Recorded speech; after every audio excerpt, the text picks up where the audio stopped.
धान की कटाई का समय चल रहा है और धान की कटाई करने के बाद किसान अपने खेतों को जल्द से जल्द खाली करने की सोचते हैं, जिससे कि वह गेहूं की फसल की बुआई कर सके। क्योंकि धान की कटाई के बाद लगभग एक सप्ताह बाद गेहूं की फसल के लिए खेत तैयार हो जाता है। खेत को जल्दी खाली करने के लिए कुछ किसान अपने खेतों में ही धान के अवशेषों को जला देते हैं।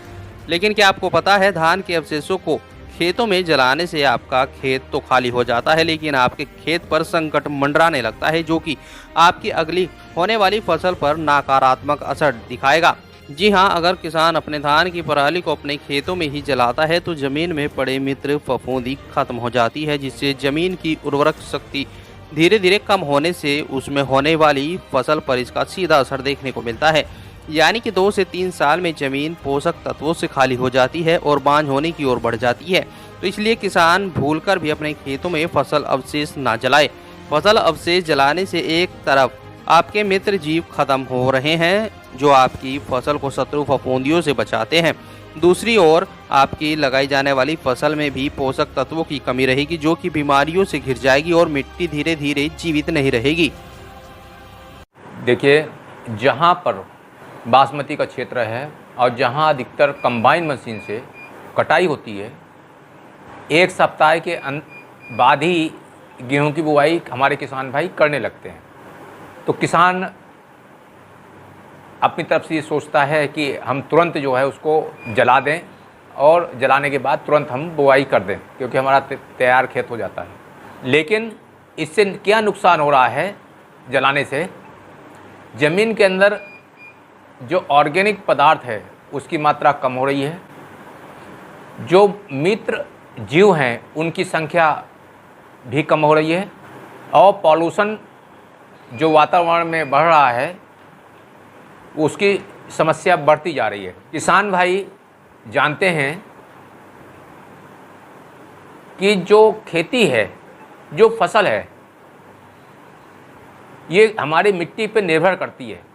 मिट्टी में अगर जीवित चीज़ें नहीं होंगी, चाहे मित्र फफूंदी की बात हो, चाहे मित्र जीव की बात हो, चाहे पोषक तत्वों की बात हो, अगर उनकी संख्या कम होती है तो मिट्टी जीवित नहीं होती है।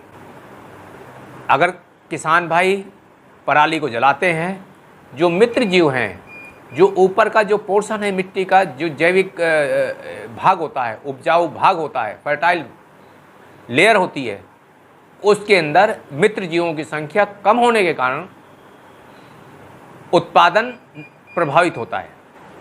कि बहुत से हमारे फफूंदियाँ होती हैं और उनको ख़त्म करने के लिए ज़मीन में मित्र फफूंदियाँ भी आ जाती हैं। तो इसमें क्या होता है कि जो शत्रु फफूंदी है, जो बीमारी वाली फफूंदी है, ज़मीन में पड़ी होती है, लेकिन वो जलने से आग की लपटों से ख़त्म नहीं होती है अधिकतर। क्यों? क्योंकि प्रकृति ने उसको एक वरदान दिया, एक खोल दे देती है, जिसकी रेस्टिंग स्टेज कहते हैं। अनुकूल स्थिति आने के बाद ही वो अंकुरित होती है। तो ये है कि अगर आपने ऊपरी सतह में पड़े हुए फसल अवशेषों को जलाया, टेम्परेचर बढ़ जाता है।